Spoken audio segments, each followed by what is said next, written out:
Imagine a job offer lands on your desk today.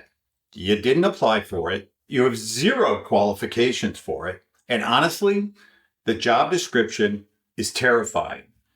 You have to be a medical expert, a forensic accountant, a paralegal, a therapist, and a janitor all at once.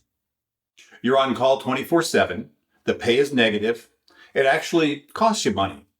And your boss, they might scream at you because they're hallucinating a dog from 1992. If you complain, people look at you and say, wow, you're a terrible person. We aren't talking about a corporate dystopia. We're talking about the invisible reality of caring for aging parents. I talk to families every day at Senior Thrive, and what I'm hearing isn't the Hallmark version of aging. It's not holding hands at a bedside. They describe it as survival horror. It's a secret curriculum that nobody teaches you until you are already failing the test. Here is the reality facing millions of us right now. First, you realize it's not just helping mom. It's systemic shock. You're suddenly working 5 different jobs. You're the scheduler, the medical advocate, the secretary, the therapist, and the errand runner.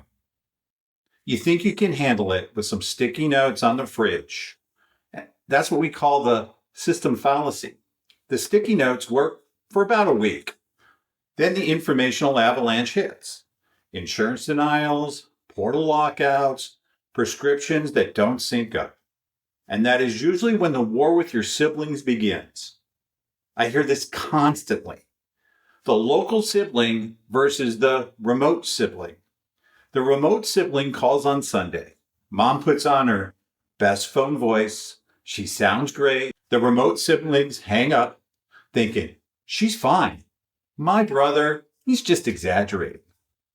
Meanwhile, the local sibling just spent 3 hours cleaning up a biohazard in the bathroom and fighting with the pharmacist. It creates massive resentment. You are living in a survival movie while your brother is watching a sitcom. But the scariest part, it's the money. We assume if our parents had good jobs, they're all set. Do not assume that. Cognitive decline often hits financial judgment first. I heard a story recently about a man whose father was an optometrist for 30 years. Respectable career, high income. When he died, the family found out he had $2,500 to his name and a $44,000 tax lien. He had been mismanaging money for a decade, and no one knew.